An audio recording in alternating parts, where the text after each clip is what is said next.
Alright folks, this is Dreamship, and welcome back to Let's Play Dead Rising 2, the LP. We're going to be a bit busy today, so we're going to get a move on right now. Talk to Sullivan here, and he'll give us a little present that'll be very helpful. The key to the maintenance rooms. Ding! So we'll see all that later, don't need to read that. So we'll head off. We're going to start using combo cards and crafting items, and now, of course, the maintenance room, because they're a lot more effective, as we'll see later. Here's our first side mission, Dead Man's Trash. You get these things along the way. The hippie woman from earlier will send you them on your radio, and you'll be able to do those along with the main mission. Typically, you have a lot of time to do the main mission, so you can do those first, because they tend to go off first. So here's a dramatic thing. I wonder what we can make things out of. Perhaps the only two things that are actually in the room: a baseball bat and a bunch of nails. So very dramatic, I can tell. Our first combo, the spiked bat, which is very useful. So we currently have two cards, the drill bucket and the spiked bat. Now these combo cards give you both access to an additional ability and allow you to get ×2 of the XP. You can still build the weapons if you don't have a combo card. They're just not as effective and don't have all the skills. Right now we're going to build something else to show off these scratch cards, which are if you build them without the combo card. This is a, we just got a new thing, lost. A hammer, sledgehammer, sorry, and a axe put together make this very strong swinging weapon that's pretty useful, pretty slow, but very powerful. I love the music.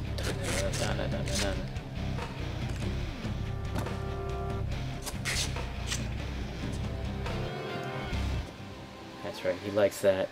Yes. Nice. The first scratch card, the Defiler, Sledgehammer, and Fire Axe. Yeah. So we'll give that a shot. We're gonna make a couple of other things too. So we don't really need that magazine because, I mean, it gives you additional health, but we have so little health now at the moment that doesn't really matter. And yes, you do play that song every single time and it doesn't change at all. So we're just gonna skip that from now on. We won't make the drill bucket right now because we don't have that much space, and it's really not that efficient. Now here we have our first so-called hidden survivor. Basically, these are survivors who you don't get a specific phone call for to come rescue. Usually they're going to be in an area where you're going to rescue them already, like after a boss fight, or you see them as you go along. But it is possible to miss them if you don't have a specific arrow pointing to them, so that's why they're referred to as hidden survivors. Now, it is actually pretty easy to let these guys just forget about them and die, so that's not that great. So here's Lashandra, who is being deserted by her wimpy little boyfriend, or her husband or whatever, going to Dawkins. And yes, it's very touching, it's lovely and all that, but we kind of have a zombie apocalypse going on, so if we could get a move on, that would be great. Come on, there we go. So, since we're so close to the safe room already, we're just going to go ahead and take them back there so they're not following behind us. I don't think Gordon can carry a weapon, and any survivor that doesn't do weapons is a very big liability because they can't get themselves out of trouble if they get into it, and it just goes nuts like that nurse we had before. It's not a pretty sight. So we're just going to take them back and get our first voluntary PP boost. It's basically, look here, when we see the icons, you'll see that little door above their heads. That means that they can go through the door. And every time you get this little message saying, thank you for saving us. If that door doesn't show up, they'll be left behind And even if there's no zombies around, they'll still take damage over time. So you want to make sure that they always have the door above their head before you go through any phase, whether it's a shaft or a tunnel or a door or whatever. And just for completion's sake, we're going to go try to make us one of these drill buckets. There's a room over here that has a few nice little supplies. It's pretty much the ability to make a drill bucket, a propane bomb, which is propane with nails, and more drill bat stuff. But it's a nice touch. Why all these things are just sitting around in maintenance rooms, I don't know. I mean, the drill makes sense, but a baseball bat? Okay, whatever. Now, this weapon is very powerful, but it's in the class of weapons where it is put on someone's head, and it kills them, but you have to then pick it up again to use it again, which is inefficient. There's a couple of them. There's a dragon head that sprays fire out its mouth, like the Surfbot helmet, I believe, you can put on them as well. All of these, it stops the zombie, but it's not very efficient. Although it is good for PP. I mean, the drill bucket gives you some 200 PP, I believe, while a normal swing with a bat is only around 30. You'll see when you hit someone with a bat, it does a red PP. It'll say 30 PP in red. That means you got the 2 times bonus. If you don't, then it just does it in white. So we're going to go to the first voluntary survivor saving, and this is going to be a pretty epic run in a sense, because we're not just going to grab one guy. We're going to grab one guy, his wife, some other unrelated person's son-in-law, and an old woman. If you're counting, that's 5 survivors, so we're going for quite a combo, quite a little daisy train as we go along, and it'll pretty much take the entire video. So, short-sighted we're going to do last, because that requires us to grab someone who's near the safe house. So we're going to do Lost, then we're going to go open the stores, we're going to go get the brothers, and then do short-sighted. Normally you don't do this kind of mess like this, but the people we're picking up are pretty good at combat, so we can sort of bring them along with us as support. And here, this western guy here, he's our first one. Chad. This is one section. Watch the thing. It hits him, it kills him. Oh, 500, my mistake. But then you have to pick it up again. So it's inconvenient, because you can lose it, you get stopped, it's not that great. Alright, we've gotten our first new skill move. That's the jump kick that I just did. It's pretty nice, actually, if you don't have any weapons, or you just don't want to have ones you don't want to use on regular scrub zombies. Just jump kick them and run away. It's easy enough. So, the spike bat has 2 modes. That jabby, stabby thing is a strong mode, and then just a simple swing left and right. The swing will kill everyone anyways, so the jabby is really good for doing either bonus PP when you have time, or if you are trying to hit one zombie in a crowd, or one trying to get off of a survivor. Basically it's a one target thing. It does take longer though, so it's not that useful. Because most zombies are so fragile anyways. Only on boss fights does it really matter. It is fun to watch though. So we got a 30 PP bonus for him joining. We'll get a bonus again for him being saved. It's pretty good. You should save survivors when you can, whenever you can, because it's a lot of XP. Now Chad has a shotgun and he likes to use it, so he's going to be our first person we use as backup. Like I said before, the survivors in Dead Rising 1 were not very smart. These are pretty good. If you put them in a corner, they can defend themselves pretty well. Maybe more so than they should be able to. So, we're just going to take him along with us for a while. He's going to be a good friend of ours, Mr. Chad. He's a Texan. He's dependable. It's Southern hospitality, right? So, Chad can't jump, but we can, so it doesn't really matter. He'll find his own way. We're going to go find his buxom girlfriend, though. Jumpy as beans in her butter. Oh, Lord. That was a terrible southern accent, I'm sorry. Stick to me. And I know I'm using the gun. It's not very creative or fun to watch, but it's effective, and if I were to try to smash all of these zombies to pieces with our crafted weapons, I'd probably break them all before we actually got out of here.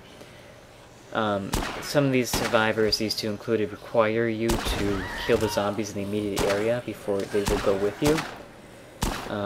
So it pays to be pretty efficient. Also, you have to actually be able to stop and talk to them, which isn't always possible when they're trying to kill things around them. Doris is a bit of a flirt, but she loves her husband, Chad, right? Gooder and grits! Yeehaw! Okay, so 11:01. Now we're on to One Man's Trash. It's going to show us the first looter store, which are basically places where you can go and buy things that you need. It's not very useful except if you're trying to buy Zombrex, because most of the items in there you can just either get yourself in the world, or are so prohibitively expensive that you don't really want to buy them anyways.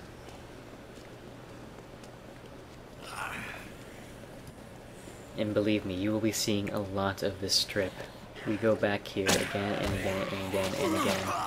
It's kind of annoying at times because you keep having to run through the zombie-infested area. It does get better when you get a few weapons that can help you, but for now, it's just running, jumping up around, trying to avoid the zombies. So, it's pretty easy to find money in this game, but the stuff they sell here is incredibly expensive. Right now we have around $13,000. And it's not going to be enough to buy anything in the store. You can take a few things off the shelves for free, which we will do, but Zombrex, for example, costs $25,000. A Molotov, a single-use Molotov, $15,000. Water guns are free, so we're going to grab one of these and take it back to Katie in half an hour and carry it around for a while. So Case 1-2 is our main quest, which you can see is starting to get a bit low, but it's still going to be okay to actually do it. We just have to be quick, just don't dilly-dally around. Those looters that were in the store are the same looters that we were killing earlier, so they just like money. They don't care if you killed other friends. I guess they're just, I don't know, someone slept with someone's wife or girlfriend or something, and now they just hate each other. Good business, I guess. It's very capitalistic. It is Las Vegas. Oh, sorry, Fortune City.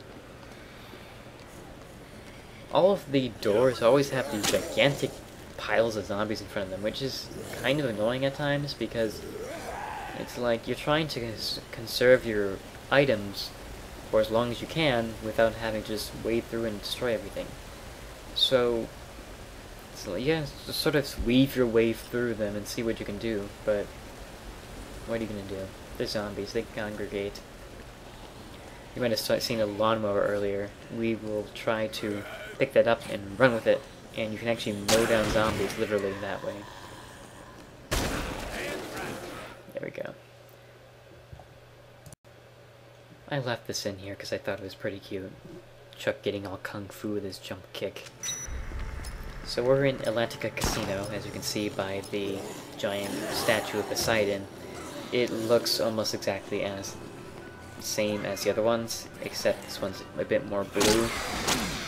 It's they're casinos, they all look the same, just like real life. They're just changing around the color scheme to get more money out of you.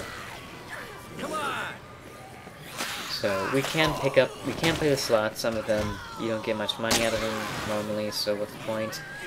You can pick up $100 bills that just lie on the ground in front of the slots. So yeah, I wasn't doing too good with this. I kept getting grabbed because I stopped for some reason. Hurry up! So, Chuck, if you swing too much, you'll start grabbing his stomach. And you can smash ATMs for money. I'm not sure why the vandals just didn't do that instead of robbing the stores for, like, toothpaste to sell. So, I guess they're just not very smart vandals, as well as being disloyal. They're kind of assholes. So there's another pile of money on the ground. Just $100 lying in there. I've been to Vegas. They don't have that money lying there. I wish I did. I wouldn't have lost all my money then. Yeah, so I'm cutting out all these load screens because they're all very long. Probably about a minute each. I don't know why, but it's just how it is. So we are going to just sort of tour this part of the mall a bit. Got a gun store over there. Bunch of zombies as usual. Don't fall behind. Some food stores, some clothes stores. The stores don't really have much in them. It's like they have a few clothing items, some practically useless signs you can use for weapons. They're not that great to look at. There's really only one good store in here. It's the gun store, and even that sucks because you run out of ammo you can't use anymore.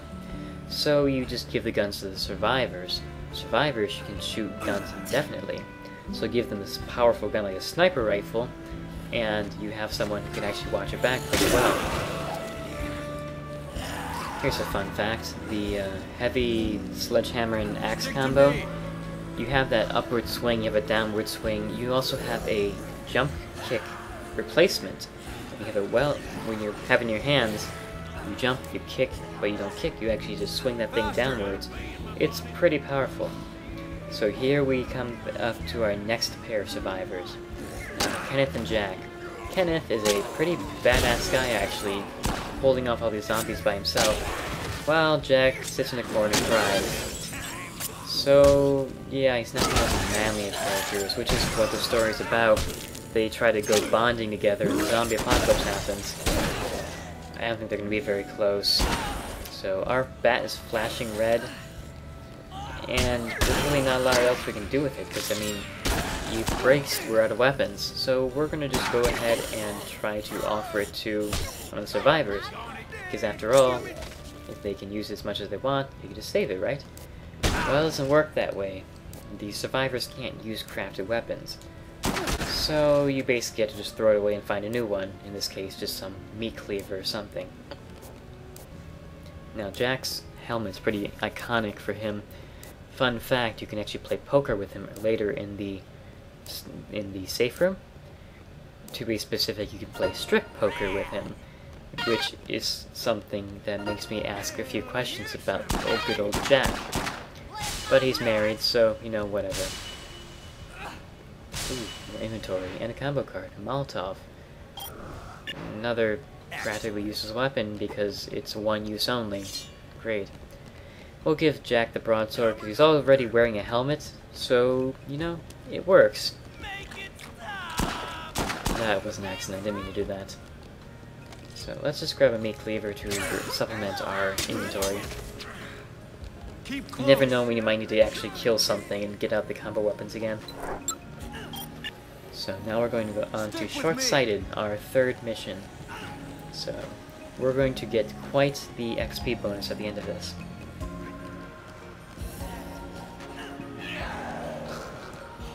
As we pass our way through these zombies, bear in mind that the meat cleaver we have for our main weapon right now, you don't get any XP for using it on these zombies, only the combo weapons do that. So it's really no point in fighting them, just run. I was thinking of grabbing another thing for our little girl, but we don't have any inventory room for it, and I really didn't want to carry one of those stuffed animals all the way back. So we'll just worry about that another time.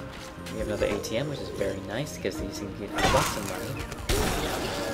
Although I'm not really sure how Chuck can justify vandalizing these ATMs when he doesn't really need the money, because he can take everything off the shelves. But whatever, we're not going to worry about that.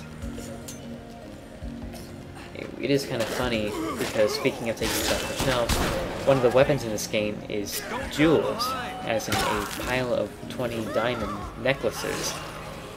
What do you use them for? Do you pawn them? Do you give them to looters for special items, because they're probably worth money? What do you do? Nothing.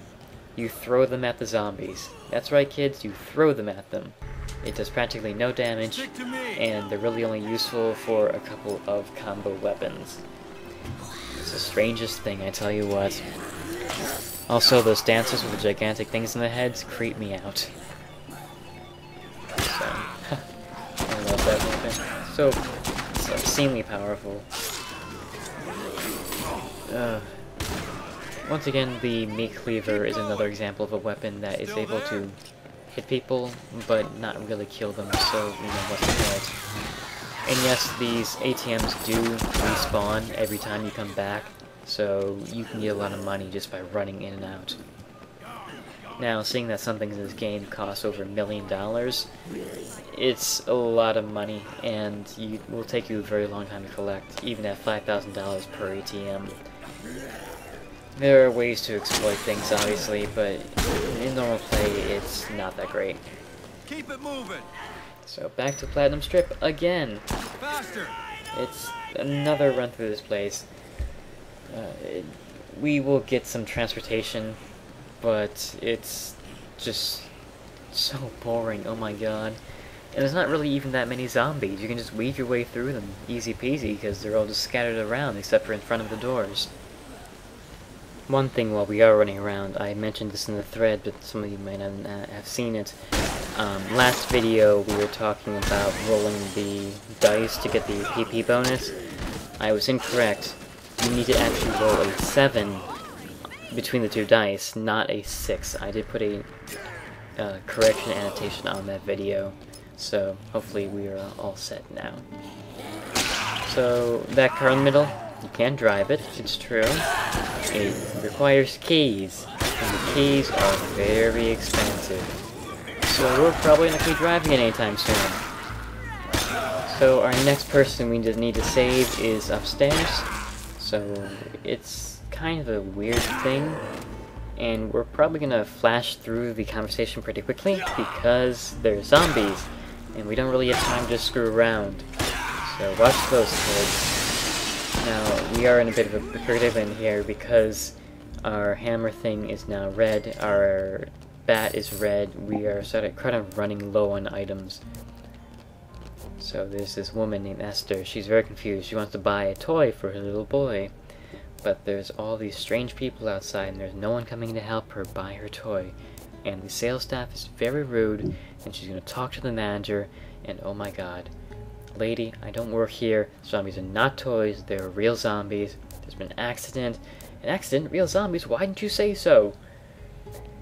Yeah, she's very energetic. Sure enough. So, she has a bad hip or bad feet or something like that. So she can't fight and she can't really walk that fast, so we're going to carry her. Fall behind. So it's going to be a very non-combative little run here, where we're going to just run straight back for the This way. house. We're relying on everyone else to defend us, but hopefully we don't need that because we're just going to run. Now, we could, in theory, use that wheelchair right there. If you put her down and then sort of run the wheelchair into her, she'll sit down in it and you can push her along. There's two issues though. First of all, you can accidentally run over a zombie instead, or just bash her with the wheelchair, damage her. Two, the wheelchair will take damage as you run through it. So it's not really that effective. This is nice just as well. So this is our little daisy train of people. I would be interested, now I'm thinking about it, to see if it's how many people you can get on the little train here at once. I believe there's a maximum of 7 people on the map at a time, survivors. So theoretically I guess 7 would be the top number if you got everyone.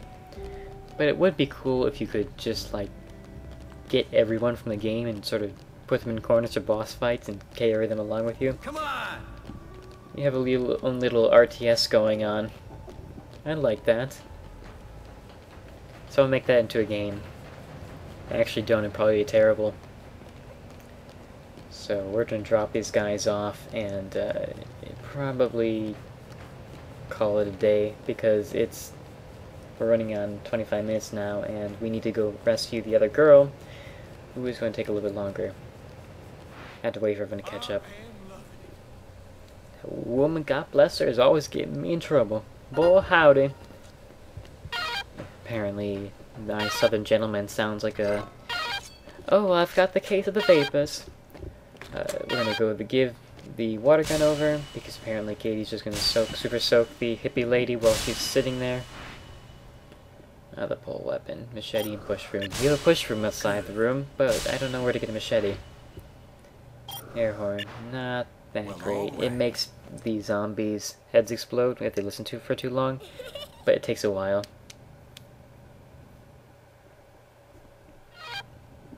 Thank you, Daddy. So now we have even more bonus points. Yay! I'm not really sure. Everyone else saw that elephant too, right? That's just not me. I know I hear of like pink and purple elephants.